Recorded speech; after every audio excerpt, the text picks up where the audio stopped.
Hay momentos en la vida que te parten en dos. Momentos donde descubres que las personas en quienes más confiabas te vieron siempre como un obstáculo, como algo que remover del camino.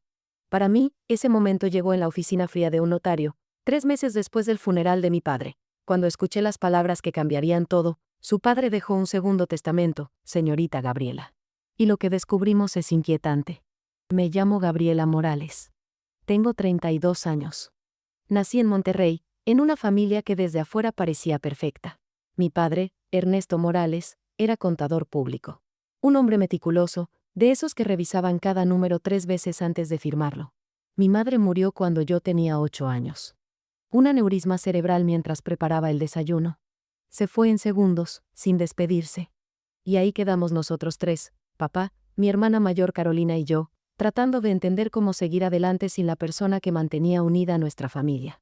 Carolina siempre fue la hija perfecta. 6 años mayor que yo, rubia como mi madre, con esa sonrisa que convencía a cualquiera. Era quien organizaba las cenas familiares, quien recordaba los cumpleaños, quien llamaba a papá todos los domingos. Yo era la hija complicada, la que se fue a estudiar a la Ciudad de México, la que eligió ser diseñadora gráfica en lugar de seguir una carrera tradicional, la que según Carolina, había abandonado a la familia. Papá nunca me lo dijo directamente, pero sentía su decepción cada vez que mencionaba mi trabajo freelance, cada vez que explicaba por qué no podía ir a Monterrey tan seguido. Tu hermana sí sabe lo que es la familia, me decía. Y yo me tragaba el dolor porque no sabía cómo explicarle que estar lejos no significaba que no lo amara, que necesitaba construir mi propia vida. La llamada llegó un martes por la mañana. 5:30, todavía oscuro. Vi el nombre de Carolina en la pantalla y algo dentro de mí supo. Gaby, es papá. Tienes que venir ahora. Infarto masivo. Los paramédicos hicieron lo que pudieron, pero fue fulminante. 73 años. Una vida entera dedicada a los números, al orden, a planear cada detalle, y se fue sin aviso, sin tiempo para despedidas. Llegué a Monterrey 6 horas después. La casa de papá olía igual que siempre, a café, a libros viejos, a ese perfume de lavanda que usaba mi madre y que papá nunca dejó de comprar. Carolina estaba en la cocina, rodeada de familiares, recibiendo condolencias. Cuando me vio, se acercó y me abrazó. Gracias por venir, Gaby. Papá hubiera querido que estuvieras aquí. Los siguientes días fueron una nebulosa. El velorio, el funeral, la gente que no veía desde hacía años dándome el pésame. Tu padre era un gran hombre. Qué pérdida tan terrible. Al menos ya está con tu madre. Frases hechas que no consolaban nada. Yo me sentaba en primera fila de la funeraria, mirando el ataúd cerrado, tratando de procesar que mi padre estaba ahí dentro. El hombre que me enseñó a andar en bicicleta, que pagó mi universidad aunque no aprobara mi carrera, que cada Navidad me mandaba un sobre con dinero y una nota que decía, para que no pases apuros, mija. Carolina organizó todo. El servicio religioso, la recepción después del entierro, hasta eligió las flores. Tú estás muy afectada, me dijo. Déjame encargarme de esto. Y yo, exhausta, triste, confundida, la dejé. Una semana después del funeral, Carolina me pidió que nos viéramos en la casa de papá. Tenemos que hablar del testamento, Gaby. El notario quiere vernos. Llegué temprano. La casa se sentía vacía sin papá. Todo estaba exactamente como él lo dejó, su taza de café en el fregadero, el periódico a medio leer sobre la mesa, sus lentes en el librero. Carolina llegó con su esposo, Ricardo. Un hombre de negocios exitoso, siempre impecable, siempre con esa sonrisa que no llegaba a los ojos. Gaby, hay algo que tenemos que discutir, empezó Carolina sentándose frente a mí en la mesa del comedor. Papá me habló hace unos meses. Me dijo que estaba preocupado por su herencia, por cómo se manejaría todo. Mi corazón empezó a latir más rápido. ¿De qué hablas? Papá tenía ahorros significativos. Casi $500,000 entre cuentas, inversiones, el seguro de vida. Es mucho dinero, Gaby. Y papá quería asegurarse de que se administrara correctamente. Ok, dije despacio. ¿Y? Carolina intercambió una mirada con Ricardo. Papá me pidió que yo me encargara de todo. Él sabía que tú estás ocupada con tu vida en la Ciudad de México, con tu trabajo inestable. No quería cargarte con esta responsabilidad. Sentí como si me hubieran golpeado en el estómago. ¿Mi trabajo inestable? No lo digo en mal plan, Gaby. Es solo que, tú sabes. Trabajas desde casa, no tienes un ingreso fijo. Papá estaba preocupado de que no supieras manejar cantidades así.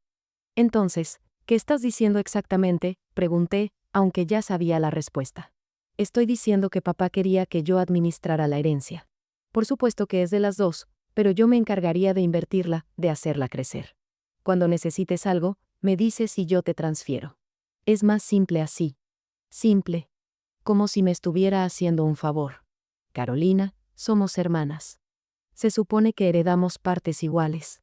Y lo haremos, Gaby. Pero papá quería que yo me encargara. Él me lo dijo explícitamente.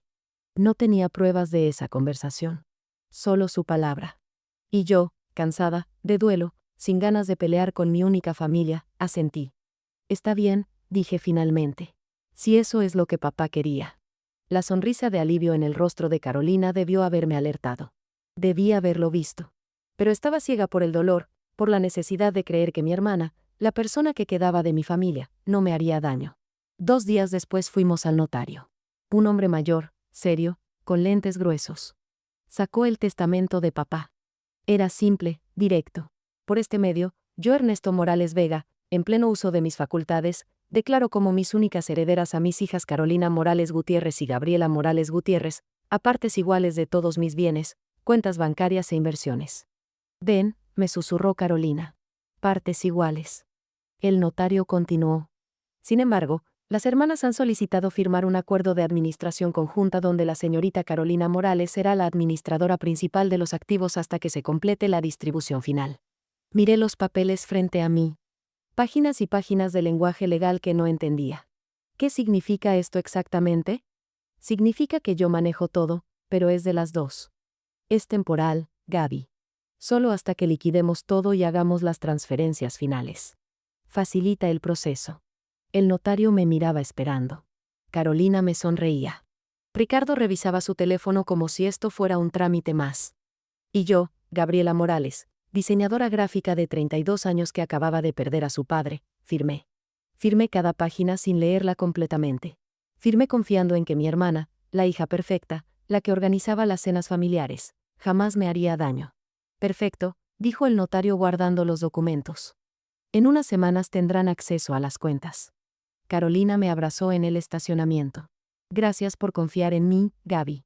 Sé que esto es difícil, pero te prometo que voy a cuidar el legado de papá. Regresé a la Ciudad de México al día siguiente. Mi departamento pequeño, mi escritorio lleno de proyectos, mi vida que según mi familia era inestable. Los primeros días traté de sumergirme en el trabajo. Tenía una campaña grande para un cliente, diseños que entregar, fechas límite que cumplir. Pero todo se sentía vacío. Papá ya no estaba. Nunca más recibiría esos sobres con dinero en Navidad. Nunca más escucharía su voz diciéndome que me cuidara. Pasó un mes. Carolina me llamaba ocasionalmente. ¿Cómo estás, Gaby? ¿Todo bien con el trabajo? Conversaciones superficiales, cordiales. Yo le preguntaba por la herencia. Todavía estamos en el proceso. Los bancos son lentos. Las inversiones hay que liquidarlas con cuidado para no perder dinero. Ten paciencia. Y yo tenía paciencia porque confiaba en ella. Pasó el segundo mes. Mis ahorros se estaban agotando. Había rechazado proyectos durante las semanas del duelo y ahora estaba sintiendo las consecuencias. Le mandé un mensaje a Carolina. Hermana, necesito dinero. Tengo que pagar la renta y estoy corta este mes. ¿Podrías adelantarme algo de la herencia? Tardó 2 días en responder. Gaby, todavía no puedo acceder a las cuentas. El proceso lleva tiempo. ¿Cuánto necesitas? 10,000 pesos. Te transfiero 5,000 ahorita. Es lo que puedo. Cuando se libere todo, te compenso. 5,000 pesos. De una herencia de casi 10 millones de pesos. Pero no dije nada. Agradecí y pagué lo que pude. Al tercer mes, empecé a preocuparme de verdad. Le marqué a Carolina. Hermana, ¿qué está pasando con la herencia? Ya pasaron 3 meses. Es que ha sido complicado, Gaby. Papá tenía sus inversiones en instrumentos de largo plazo. Si las retiramos antes, perdemos dinero. Estoy tratando de hacer esto bien. ¿Pero cuánto tiempo más? No lo sé. Unos meses más quizás. Algo no se sentía bien. Llamé al notario. Buenas tardes, señor. Habla Gabriela Morales. Quería saber sobre el proceso de la herencia de mi padre. Ah, señorita Morales. Un momento. Escuché papeles moviéndose. Según nuestros registros, La mayoría de las cuentas ya fueron transferidas a la cuenta de administración que firmaron ustedes. Su hermana debería tener acceso completo. El piso se abrió bajo mis pies. ¿Cómo?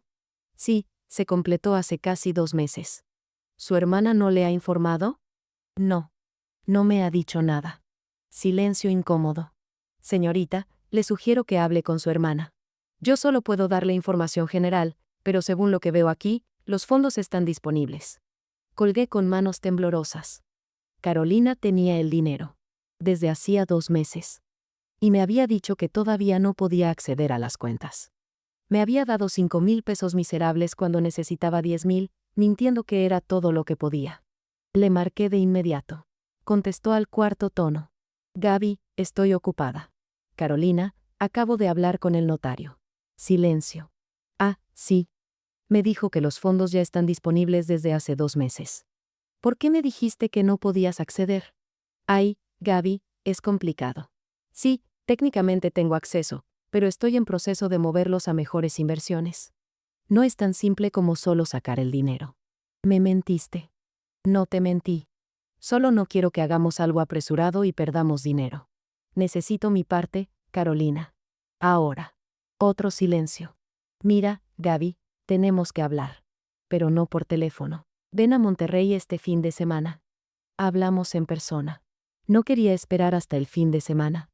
Quería respuestas ahora. Pero ella ya había colgado.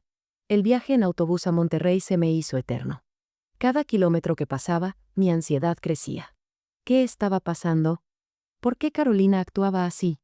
Llegué el viernes por la noche. Carolina me había dicho que nos viéramos el sábado por la mañana en la casa de papá. Dormí mal en un hotel barato. A las 8 de la mañana estaba tocando la puerta de la casa familiar. Carolina abrió. Se veía impecable como siempre. Maquillaje perfecto, ropa cara. Gaby, pasa. Entré. Ricardo estaba en la sala, también impecable. La casa estaba diferente. Habían quitado los muebles viejos de papá. Todo se veía más moderno, más frío. Redecoramos un poco, dijo Carolina siguiendo mi mirada. La casa necesitaba una actualización. ¿Redecoraron la casa de papá? Es nuestra casa ahora, Gaby. Bueno, técnicamente es mi casa. Papá me la dejó a mí. Mi corazón latía rápido. ¿Qué? La casa está a mi nombre. Papá quería que yo la tuviera porque yo me quedé aquí, en Monterrey, cuidándolo. Tú te fuiste a la Ciudad de México. Carolina, ¿qué está pasando aquí? Me senté pesadamente en el sofá nuevo. Ella se sentó frente a mí, Ricardo a su lado. Gaby, he estado pensando mucho en esto. Papá confiaba en mí para manejar su legado. Yo me sacrifiqué durante años cuidándolo. Tú apenas venías a visitarlo. Cuando estuvo enfermo el año pasado, ¿quién estuvo aquí? Yo. Cuando necesitaba ir al doctor, ¿quién lo llevaba? Yo. Tú estabas en tu mundo, con tus diseños, con tu vida. Yo lo llamaba. Yo venía cuando podía. No era suficiente, Gaby. Mi papá lo sabía. Por eso me dejó a mí el control de todo. El testamento dice partes iguales. El testamento dice muchas cosas.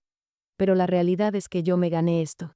Y he decidido que voy a tomar una mayor parte de la herencia porque yo me la merezco más. No podía respirar. No puedes hacer eso. El testamento es claro. Carolina se inclinó hacia adelante. Gaby, tú firmaste. Firmaste dándome control total. Puedo hacer lo que yo considere justo. Y considero justo que yo reciba el 70% y tú el 30%. Eso no es lo que dice el testamento de papá. Papá también me dijo en vida que yo merecía más. Tú no estuviste aquí. Yo sí. Me levanté temblando. Esto es un robo. No es un robo. Es justicia. Pero mira, no quiero pelear contigo. Eres mi hermana.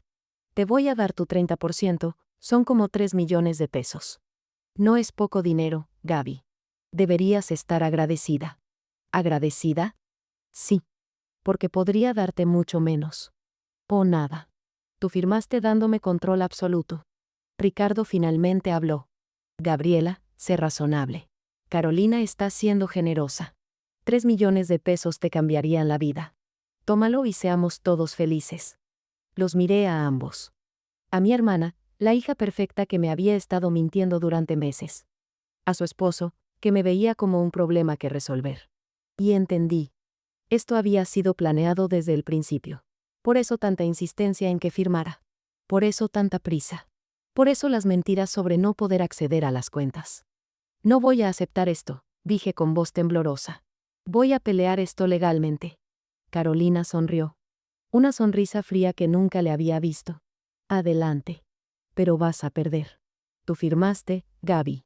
Firmaste dándome control. Cualquier abogado te va a decir lo mismo. Y los procesos legales son caros. ¿Tienes dinero para un abogado? ¿Para un proceso que puede durar años? No tenía dinero.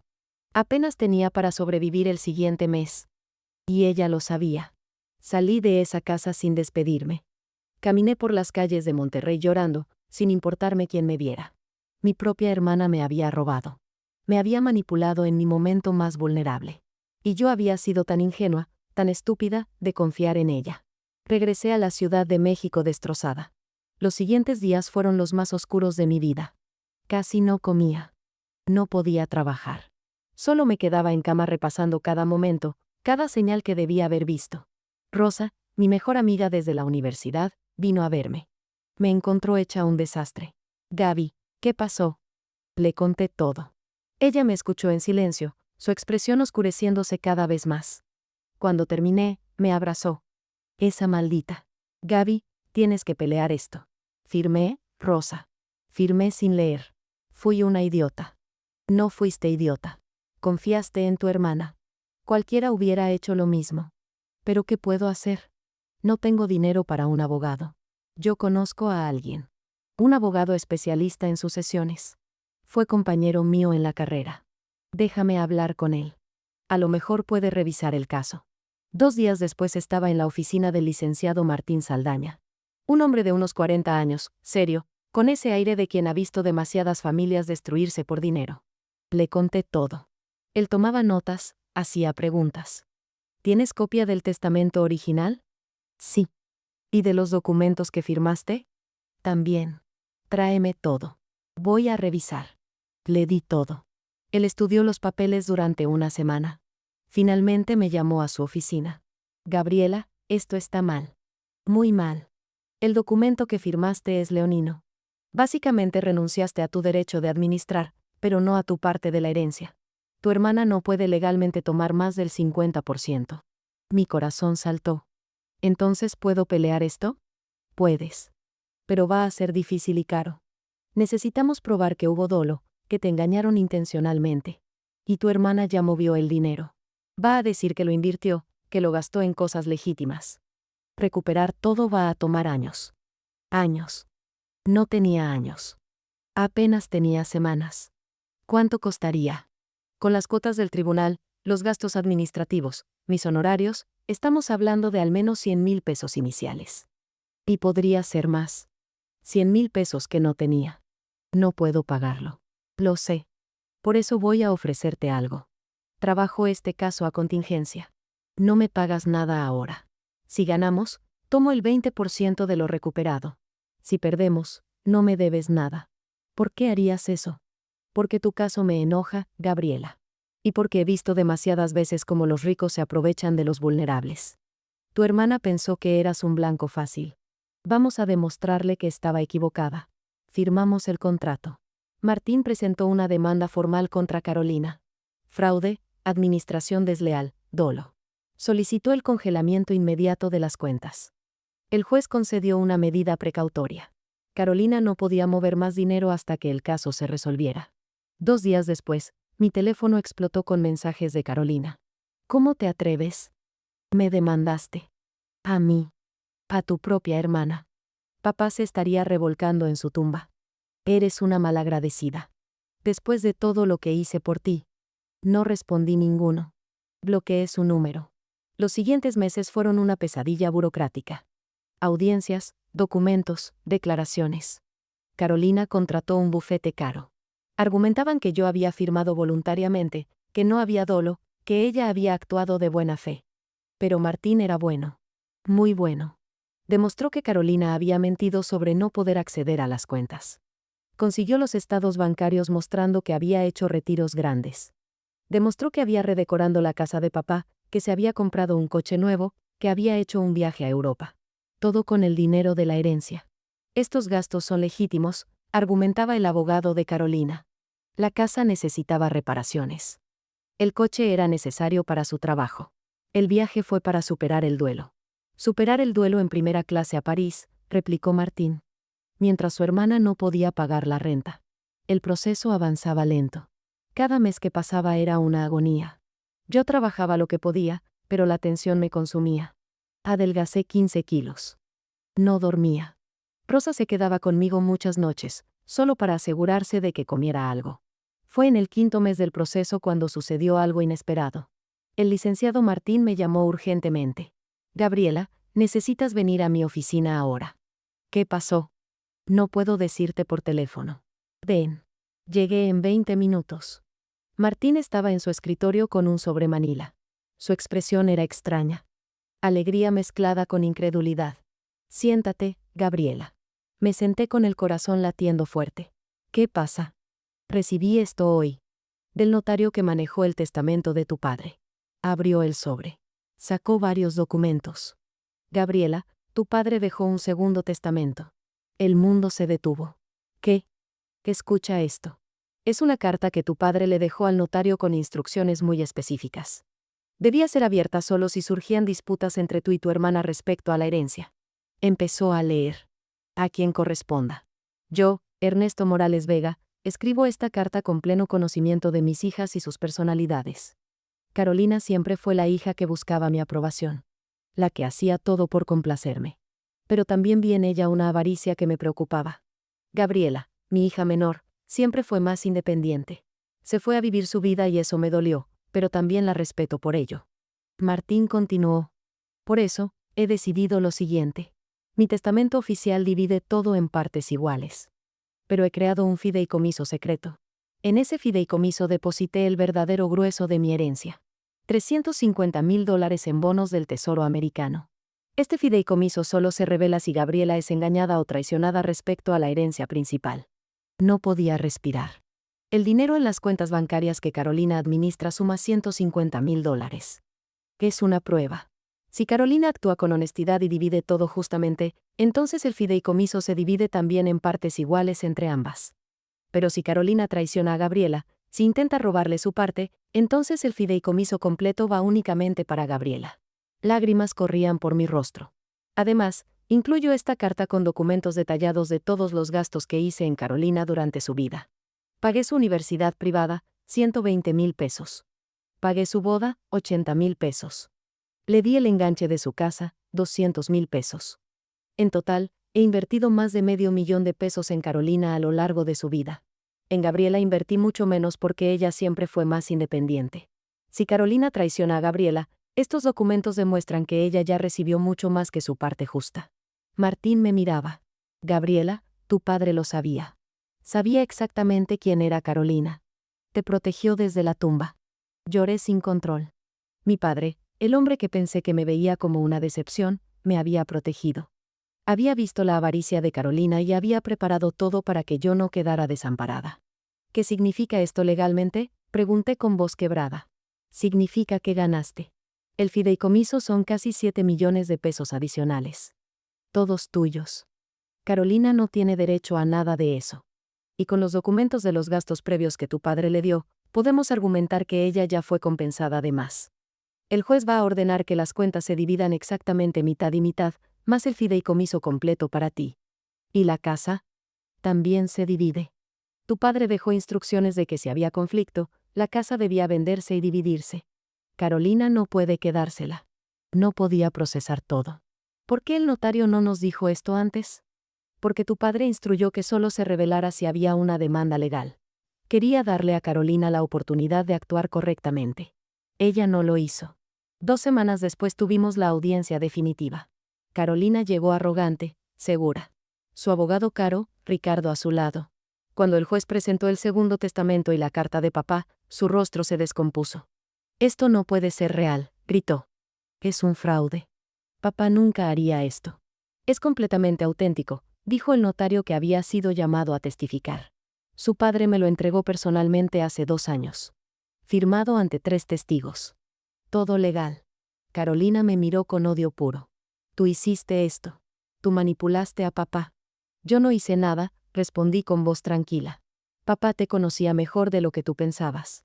El juez dictó sentencia. El fideicomiso completo para mí. Las cuentas divididas mitad y mitad.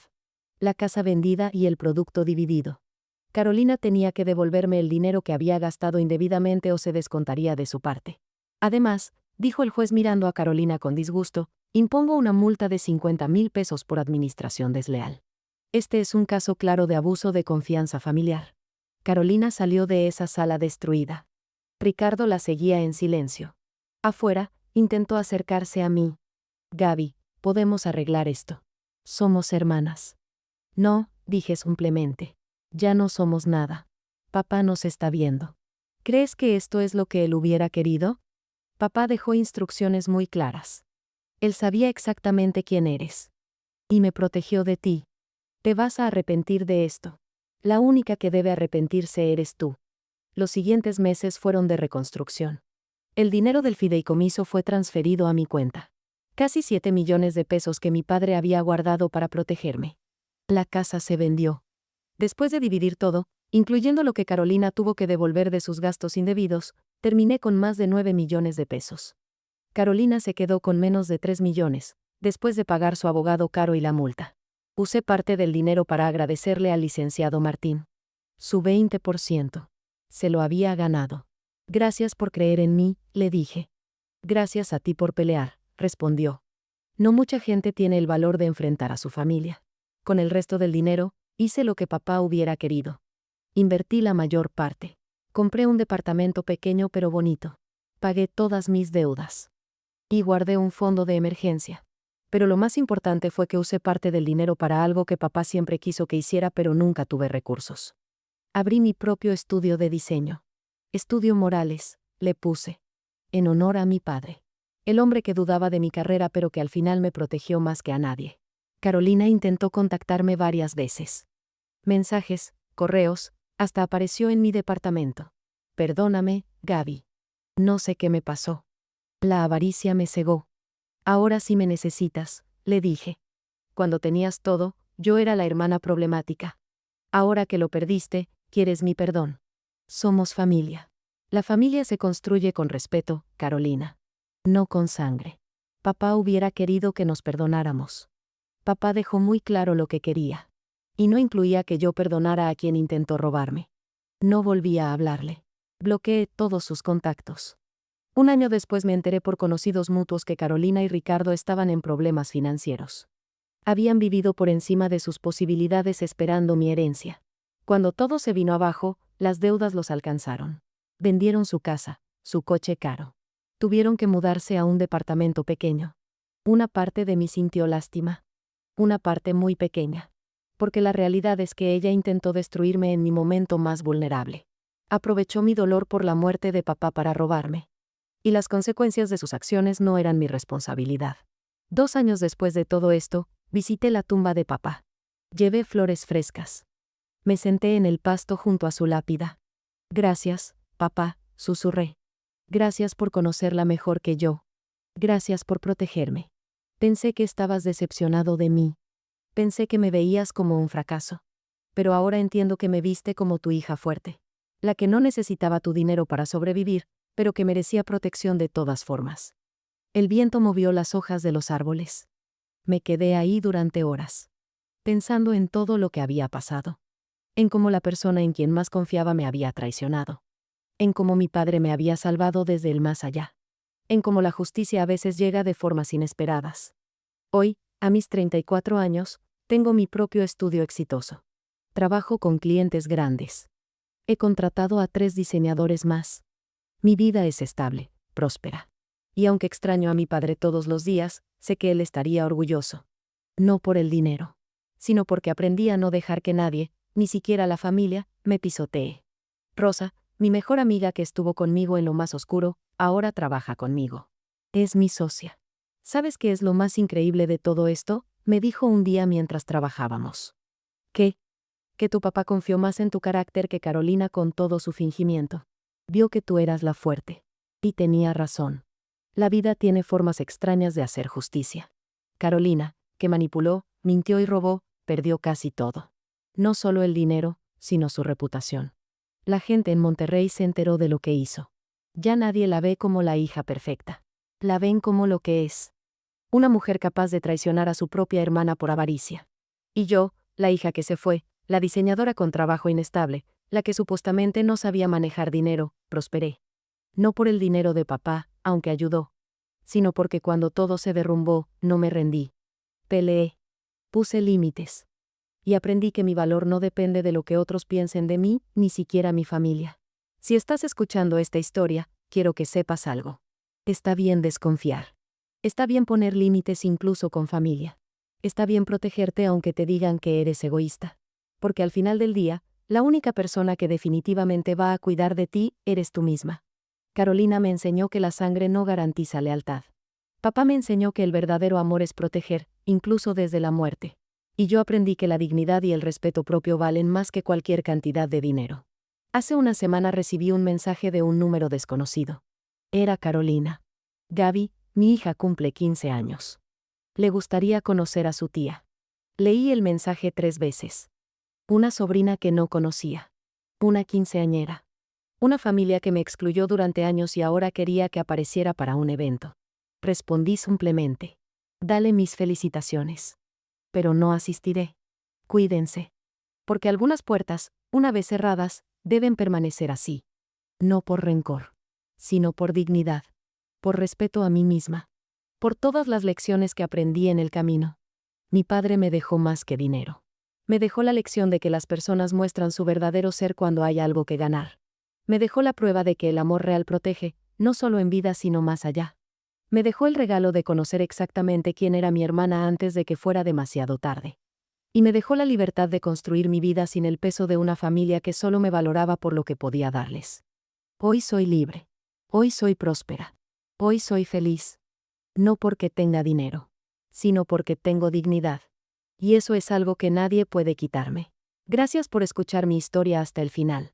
Si esto tocó tu corazón, compártelo con alguien que necesite escucharlo. A veces una historia como esta puede ayudar a alguien a poner los límites que necesita poner. Cada familia tiene sus secretos. Cada familia tiene su persona que aprovecha. No seas la víctima. Sé la que pone límites. Sé la que se protege. Sé la que dice no cuando es necesario. Que Dios te bendiga. Y recuerda, tu dignidad no tiene precio. Nunca la negocies.